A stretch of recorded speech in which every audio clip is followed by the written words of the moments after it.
setan-setan yang menggoda, mengganggu orang-orang mukmin itu rata-rata kurus-kurus. Kenapa? Sebab ketika kita makan, ketika orang-orang mukmin minum, maka ketika setan mau masuk, ketika setan mau ikut makan, dikarenakan orang-orang mukmin senantiasa membaca basmalah, maka setan-setan orang mukmin jadi tidak bisa ikut makan, ya akhirnya kurus gitu ya. Beda dengan setan-setan orang kafir, ya setan-setan orang kafir pada gemuk-gemuk gitu ya. Lanjut.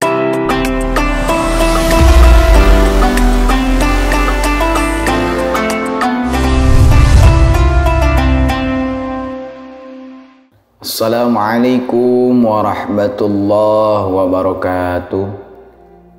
Bismillahirrahmanirrahim. Alhamdulillahi rabbil alamin. Wassalatu wassalamu ala asrafil anbiya'i wal mursalin, Sayyidina wa maulana Muhammadin sallallahu alaihi wasallam wa ala alihi wa sahbihi ajma'in, amma ba'du.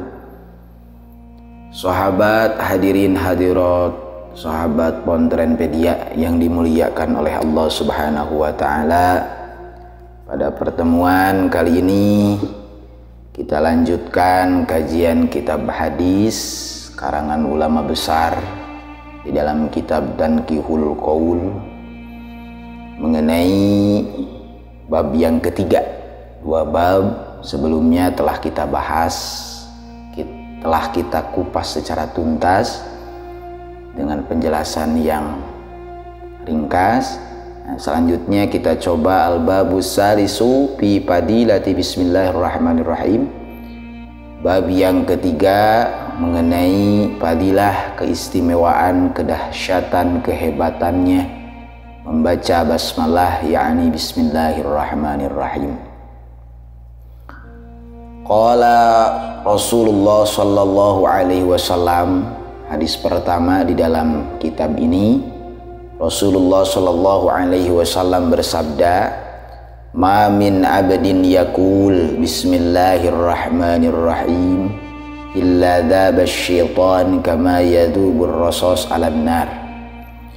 Rasulullah sallallahu alaihi wasallam bersabda, kata beliau, seorang hamba yang senantiasa membaca bismillahirrahmanirrahim, yang mengistiqomahkan membaca bismillahirrahmanirrahim, yang senantiasa mendawamkan membaca bismillahirrahmanirrahim dengan lafal makhraj yang fasihat, dengan durasi waktu yang tidak ada batasnya, senantiasa mengawali perbuatan-perbuatan yang baik atau ibadah dengan membaca basmalah, maka illa dabas syaitan, kecuali yang namanya setan akan dilebur, yang namanya setan akan hancur berkah membaca basmalah. Jadi ketika kita membaca bismillahirrahmanirrahim, misalnya kita mau makan lalu kita membaca bismillahirrahmanirrahim, maka setan tidak akan ikut serta di dalam perbuatan-perbuatan kita yang bernilai baik, yang bernilai ibadah. Justru dengan berkahnya basmalah, setan akan hancur, tidak jauh seperti hancurnya timah, hancurnya besi, hancurnya barang tambang apabila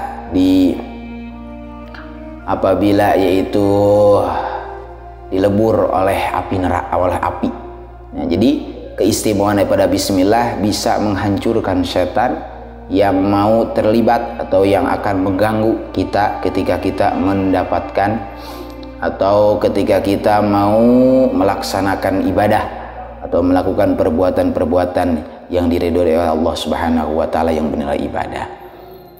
Bahkan Ibnu Mas'ud pernah bersabda, pernah berkata, syaitonul mu'min mahjul. Setan-setan yang menggoda, mengganggu orang-orang mukmin itu rata-rata kurus-kurus. Kenapa? Sebab ketika kita makan, ketika orang-orang mukmin minum, maka ketika setan mau masuk, ketika setan mau ikut makan, dikarenakan orang-orang mukmin senantiasa membaca basmalah, maka setan-setan orang mukmin jadi tidak bisa ikut makan, ya akhirnya kurus gitu ya. Beda dengan setan-setan orang kafir, ya setan-setan orang kafir pada gemuk-gemuk gitu ya. Lanjut. Wa qala sallallahu alaihi wasallam, ma min 'abdin yaqulu bismillahirrahmanirrahim illa amarallahu ta'ala al-kiram ay 'ala Allah ta'ala al-katibin ay a'malin nas ay yaktubu fi diwanihi arba'ami'ati hasanah. Lalu selanjutnya Rasulullah sallallahu alaihi wasallam mengenai keistimewaan basmalah bersabda, tidak ada dari seorang hamba pun yang senantiasa membacakan bismillahirrahmanirrahim kecuali Allah Subhanahu wa taala telah memerintahkan kepada malaikat yang memuliakan Allah yang senantiasa menulis amal-amal manusia untuk menuliskan seluruh malaikat diperintah untuk menuliskan di lembaran-lembaran yang dipegang oleh malaikat, yaitu satu kali membaca basmalah dicutat 400 kebaikan. Apalagi semakin banyak membaca basmalah dengan niat tulus ikhlas karena Allah, maka semakin banyak yang dituliskan oleh malaikat kiramul katibin, malaikat yang senantiasa memuliakan Allah dan menuliskan amal-amal manusia. Mudah-mudahan senantiasa kita membaca basmalah tidak henti-hentinya, sebab itu merupakan jimat kita, sebab itu merupakan amalan yang paling mudah, amalan yang bisa dibaca oleh seluruh umat muslimin, baik santri atau non santri, baik orang-orang awam atau orang-orang alim dan semuanya. Bismillah itu anak kecil semuanya bisa membaca basmalah. Lanjut, wa qala sallallahu alaihi wasallam, man qala bismillahirrahmanirrahim marratan lam yabqa min dunubihi ayas-saghair dzurrah.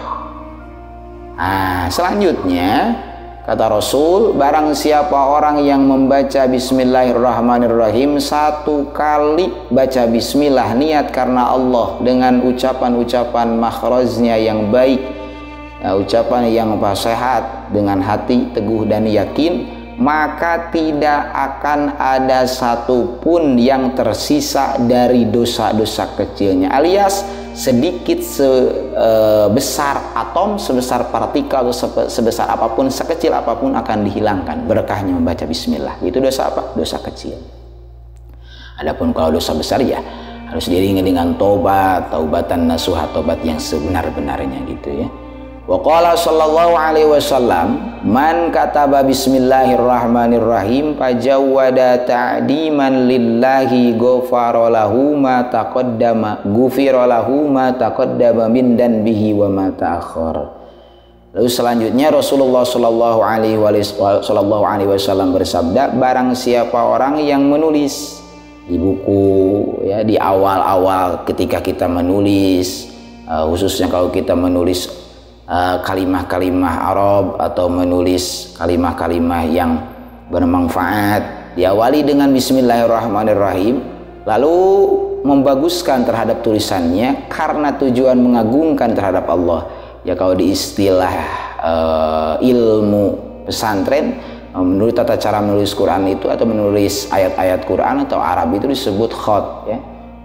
Khot gitu, sesuai dengan khot yang ada pada aturan-aturan yang telah ditentukan oleh para ulama, yaitu membaguskan tulisan bismillahirrahmanirrahimnya karena alasannya mengagungkan terhadap Allah Subhanahu wa taala, maka akan diampuni segala rupa ya, segala macam dosa-dosa yang telah dulu, dosa kecil dan dosa-dosa yang akan datang. Itu luar biasa keistimewaan daripada menuliskan bismillahirrahmanirrahim.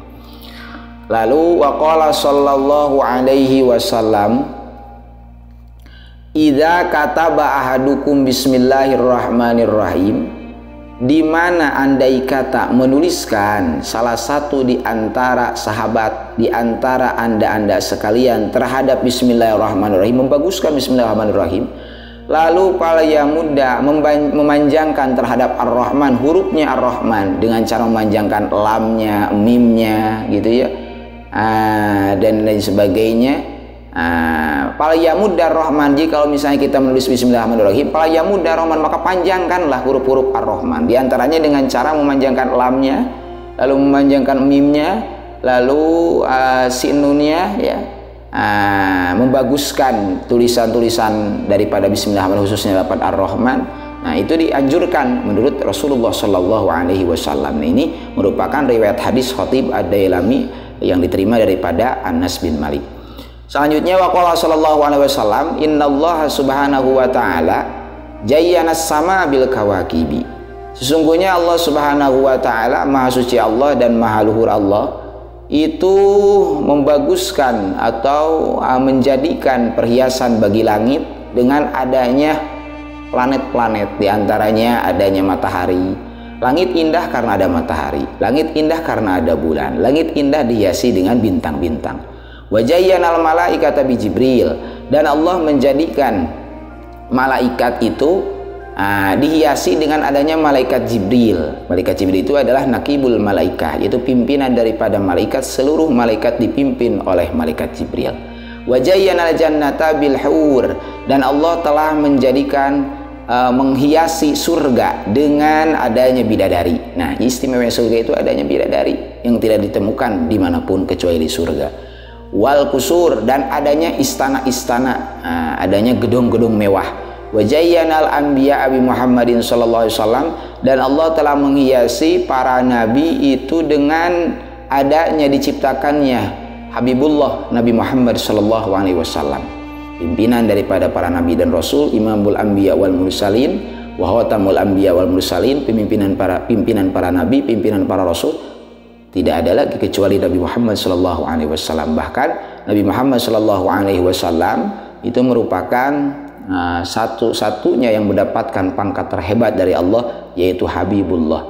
Nabi Ibrahim dikasih gelar Khalilullah, Nabi Musa dikasih gelar Kalimullah.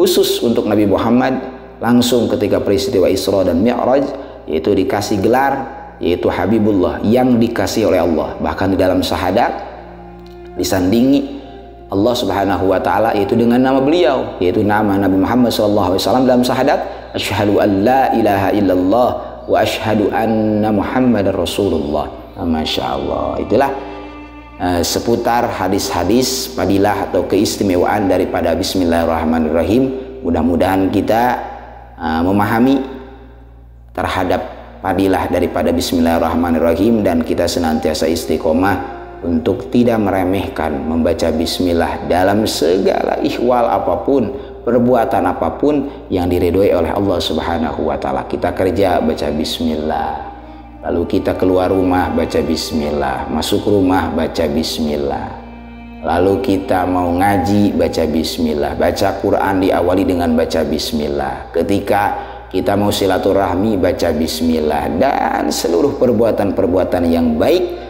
yang tidak bertentangan dengan agama kita awali dengan Bismillahirrahmanirrahim, supaya kita mendapatkan kebahagiaan dunia dan akhirat. Assalamualaikum warahmatullahi wabarakatuh.